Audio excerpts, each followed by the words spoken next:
already know the name of this video, no need to waste more time about that. But what I could waste time on is actually tell you all of you watching out there to hit the subscribe button, because that will really be animatory. You might be wondering the sudden change in bananas and logos.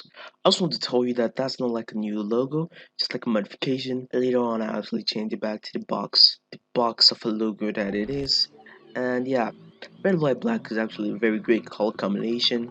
Just think it's like an alter ego mode, something like that.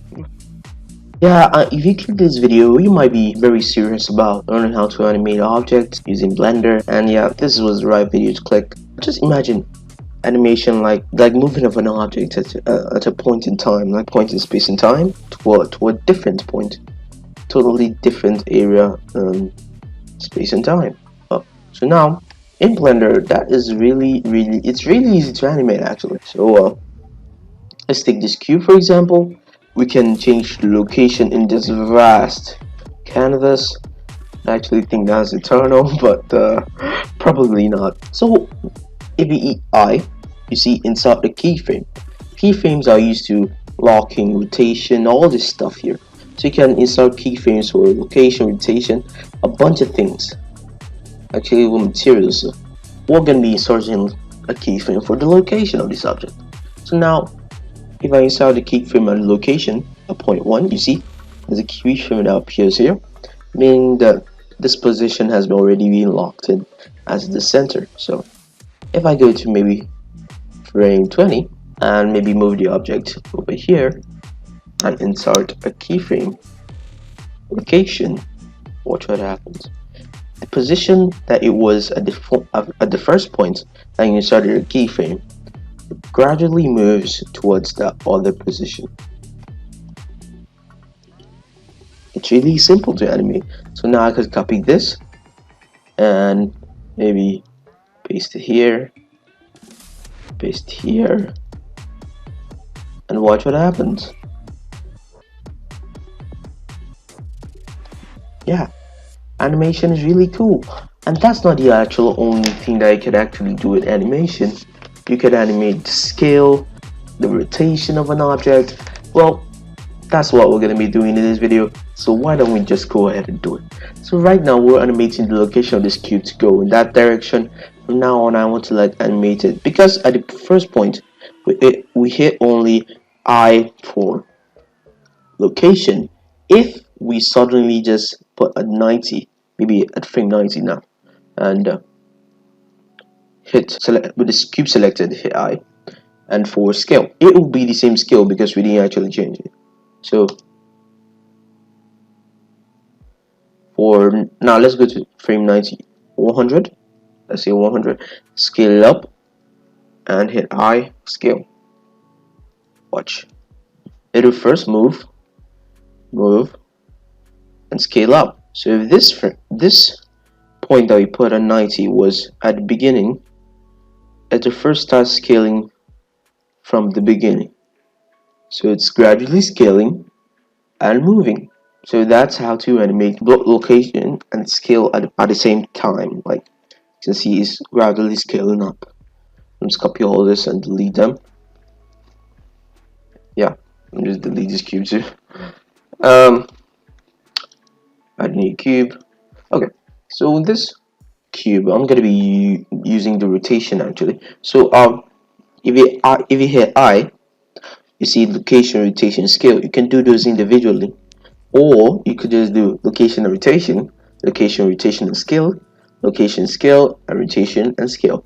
Any of them, but my first, like the one I use all the time, is location, rotation, and scale. So that inserts a keyframe for both the location, the rotation, and the scale.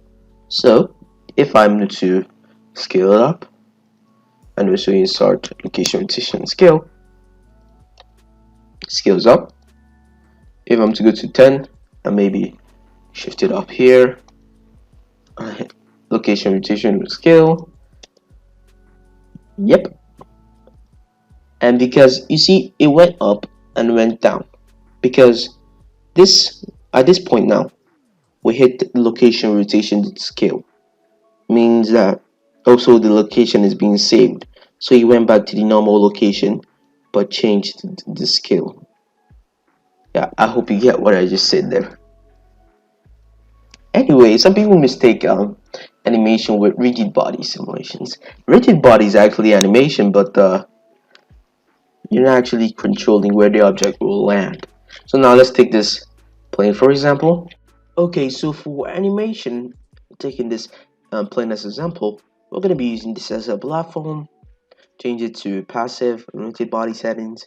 And if you haven't watched my rigid body tutorial, there's a bunch of things about rigid body in that tutorial. Just go watch it. Anyway, so we're going to be using a circle, a UV sphere actually. Take it as a circle. I change the segments to rings to 50. And just hit shade smooth. Just make it smooth, of course, in the name. Add rigid body active and make sure it drops. Okay, so I will call this animation, but the truth is you actually don't know like the position. If you could, there are a lot of effects that could affect this. You're not actually animating it; it's just falling and dropping. So yeah, this is rigid bodies. There are a bunch of things. If I could if I could decrease the friction and increase the bounciness for the ball objects, the sphere tends to bounce off the platform. And yeah, that's one thing about rigid body. It's animation, but yeah, I won't call it like determining the direct position of the object, but it is actually animation. Yeah, so yeah, back to what we're doing. I have not actually showed you guys how to animate rotation, and I left that for last because this video will be without aim if I wasn't meant to do a very easy and simple trick. So go ahead, add a UV sphere. I call a circle, leave me alone. I'm just gonna be in the sheets mode. I actually like the subdivision surface modifier. We'll do it add a bunch of vertices. So yeah, add a torus. Oh, so we're gonna be using the torus. And you might be knowing where I'm actually going by this. Yeah, I'm just gonna increase the quality, of course. Once a torus that's weird looking. I'm gonna make it look like a flat circle around this, and looks manageable. So I'll just hit Control Alt 0. If you oh, I don't have a camera in my scene, so add a camera in your scene if you don't already have. Hit Control Alt 0 to snap the camera to the position, and I want it to be a little bit diagonal to the so-called Saturn. We're going to be animating this torus to be going directly around our circle and changing the color. Okay, so for starters, we'll just hit I. Hit I, rotation, go to another frame, rotate a bunch of times, hit I rotation, go to another frame, rotate a bunch of times, hit I rotation, of course, go to another frame, rotate a bunch of times. Oh, so fast. Let's spread this out.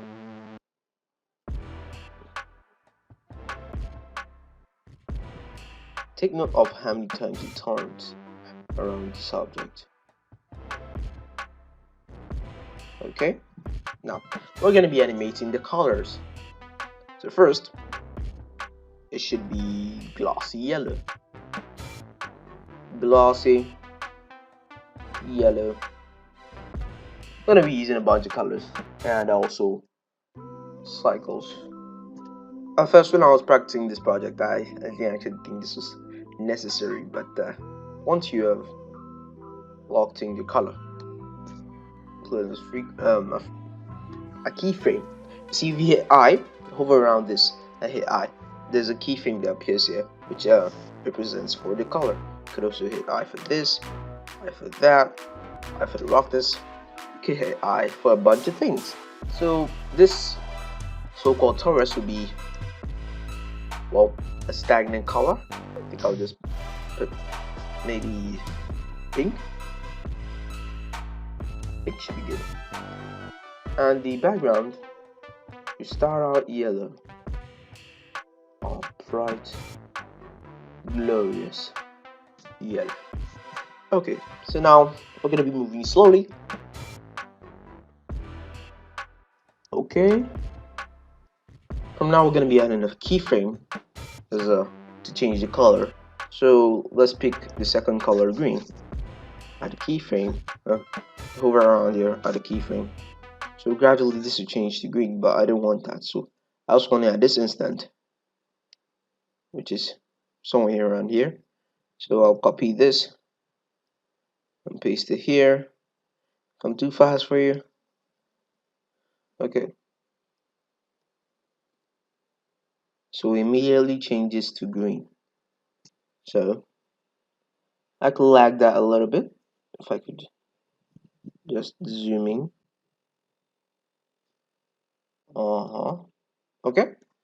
And the same thing for your the ground over here. No, I think I'll be animating this. We're gonna hit I for the yellow, and when it turns into green, okay. Here, right here, we're gonna be changing this. Copy, paste, and next frame, green.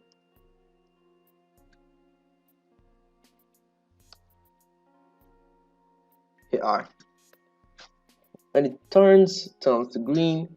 And well, basically, you guys just gotta do that for a lot. All the turns and just turn it back like that, like that, like that, and you should have something like this. I actually made a project earlier. You should have something like this. My Pintaris, my circle ball. A lot of animation went into this. So hit play, turn red, turn green, turn blue, turn pink, turn. Is that orange? Okay, just in between pink and yellow. Okay, huh? And it turns back and starts doing all the colors again. So basically, that's okay. So this is how to animate rotation. Okay guys, so I thought that this video won't be complete if I didn't show you guys how to do some character animations. And for this I'll be using the character ring. I'll leave a link in the description. Blender character. That's pretty much what you gotta know. Okay, so we're just gonna make it a simple walking animation. Just with the legs, basically the legs and the waist, not animating the hands and all stuff. Okay, so first I'll lock the rotation location rotation and scale for the first point, and I'll go to frame 20 and move this forward a bit on the y-axis, yeah, to about this position. Hit I, location rotation and scale, and go to frame 10. Just go to frame 10, raise it up just to animate that walking kind of thing. So it should be I think I'm gonna bring this in just a little bit. Okay, I, location rotation and scale. Okay, for the waist, that's this point. I'm gonna be moving it. So I'll first save the first location rotation and scale. Go to point 20, move it forward. Oh no, move it on the y-axis. Okay, and I, location rotation and scale. That should be, yeah, okay, pretty cool. And then for the second leg, of course, we'll jump to the first frame, hit I, location rotation and scale. And the first animation ended at frame 20, so now we'll be starting the second leg movement. So just hit the join so we can move like that. Okay, so go to frame 40 and move this slightly in front of the other leg, not that much, just a little bit. Okay, so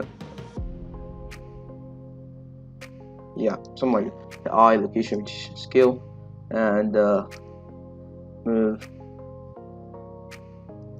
Okay, and then in the middle here, that's frame 30. Hopefully I got that right. Raise this up. I, location rotation scale. So let me see this.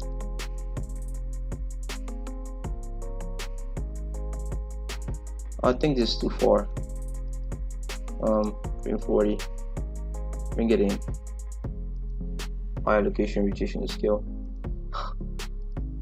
Now for this waist, we're just gonna move it at frame 40 forward a bit. So that should be it. I hope you look good. Walk. Yeah, it's pretty mature, but yeah, now some character animation. I can't talk about the whole thing, but because that, just the legs. Okay, guys. Well, I hope you like this. Okay, so if you're climbing a mountain or maybe smashing a ball with a hammer, you all do that with animation. And yeah, even movies use animation for CGI, stuff like that. And yeah, animation is basically used in every form of the 3D industry. Music, movies like Boss Baby, stuff like that. I hope you learned to laugh from this video. If you did, give it a thumbs up, and if you didn't, give it a thumbs down and hit the subscribe button, ring notification bells to get notified when I release a future video. And guys, whoever teach you to make a skyscraper?